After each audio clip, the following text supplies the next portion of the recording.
আমরা এক নজরে ইমান ভঙ্গের কারণগুলো জানাই দিচ্ছি। এটা খুব দরকারি কথা যে আমরা নামাজ ভঙ্গের কারণ জানি, ওযু ভঙ্গের কারণ জানি, রোজা ভঙ্গের কারণ জানি, কিন্তু ইমান ভঙ্গের কারণ জানি না।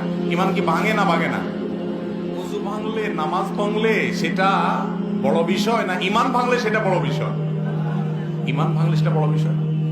ইমান কিসে ভাঙে আপনি যদি না জানেন তাহলে জোড়া লাগাবেন কেমনি? ভাঙলে আবার সেটা আবার নবায়ন করবেন, রিপেয়ার করবেন কিভাবে? রিপেয়ার যদি না করতে পারেন, আপনার বয়স ৮০-৯০ চলে গেছে, ইমান কতবার ভেঙে বসে আছে আপনি জানেনও না, জোড়া লাগান নাই, তাহলে আপনি বেঈমান হয়ে দুনিয়া থেকে যাচ্ছেন। ডেঞ্জারাস না বিষয়টা?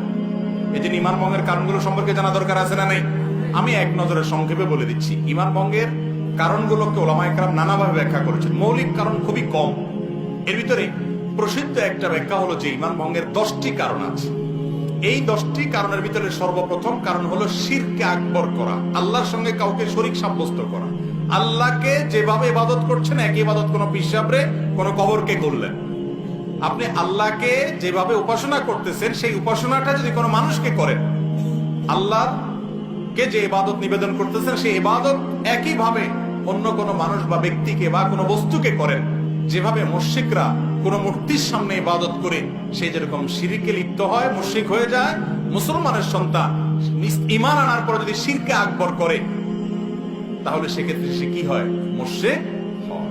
এই বড় শিরক, এটা ঈমান ভঙ্গের কারণ। বড় শিরক কিভাবে হয়, বিস্তারিত হয়, এগুলো আমরা জানবো ইনশাআল্লাহ বিইذনিল্লাহ অন্য কোনো আলোচনায়। দ্বিতীয়ত, আল্লাহর সাথে বান্দার যদি কোনো মিডিয়া সাব্যস্ত করে, কিরকম মিডিয়া?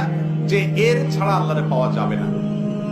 যেমন আমাদের অনেক ধর্মের ভাইরা মনে করেন যে আল্লাহকে পাইতে হইলে সরাসরি পাওয়া যাবে না, বিভিন্ন দেবতা ধরতে হবে, এই জন্য অনেক দেবতার পুজো করে তারপরে ঈশ্বর পর্যন্ত, আল্লাহ পর্যন্ত যেতে হবে। ইমানদার যদি মনে করে যে আল্লাহকে পাইতে হইলে আল্লাহর বিভিন্ন ভায়া আছে এগুলো ধরতে হবে, ওনাদেরকে ছাড়া আল্লাহকে পাওয়া যাবে না, এরকম যদি মনে হয় এবং আল্লাহর ইবাদতটা তাদের মাধ্যমে করে, তাহলে সেটাও ঈমান ভঙ্গের কারণ। তৃতীয়ত, ঈমান ভঙ্গের কারণ হলো যে যদি কেউ মনে করে যে ব্যক্তি অমুসলমান, কাফের, ভিন্ন ধর্মের অনুসারী, বেঈমান, ঈমান আনেন নাই, মনে করে যে না তারটাও ঠিক আছে, তাহলে এই লোক বেঈমান, এই লোক ঈমান থেকে খারিজ হয়ে যায়, এটা ঈমান ভঙ্গ হয়ে যাওয়ার মতো কারণ।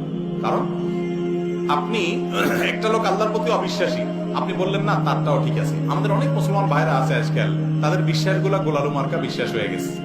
তাদের বিশ্বাসগুলো এখন আপনার শৈথিল্য প্রদর্শনকারীদের বিশ্বাস হয়ে গেছে। কিরকম? সেটা বলে যে সব ধর্মই ঠিক আছে।